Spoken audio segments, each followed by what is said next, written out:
माझा कुठलाही गुन्हा नसताना, मी कुठलाही गुन्हा केलेला नसताना मला पोलिसांनी अटक केली। शेतकऱ्यांचा आवाज दाबण्याचा प्रयत्न सरकार त्या ठिकाणी करत आहे। सोयाबीन कापसाला भाव मागणं, पीक विमा मागणं, नुकसान भरपाई मागणं, येलो मोजॅकची मदत मागणं, हा जर गुन्हा असेल तर असे हजारो गुन्हे करायला मी तयार आहे। शेतकऱ्यांसाठी वेळ प्रसंगी माझी फासावर सुद्धा जायची तयारी आहे। परंतु अशा पद्धतीनं मला अटक करून शेतकऱ्यांचा आवाज सरकारला दाबता येणार नाही।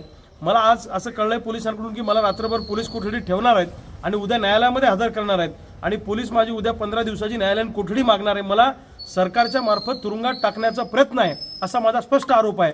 आम्हाला जो जनाधार मिळतो आहे, लोकांचा पाठिंबा मिळतो आहे, हा सत्ताधारी पुढाऱ्यांच्या पोटामध्ये पोटसूळ याच्यामुळे उठलेला आहे आणि त्यामुळे सातत्यानं मला 1-1.5 वर्ष तुरुंगात टाकून माझा जनसंपर्क तोडण्याचा प्रयत्न सरकारच्या मार्फत त्या ठिकाणी केला जाणार आहे।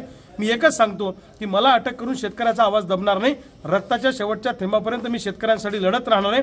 हसत हसत फासावर जायची सुद्धा माझी तयारी आहे।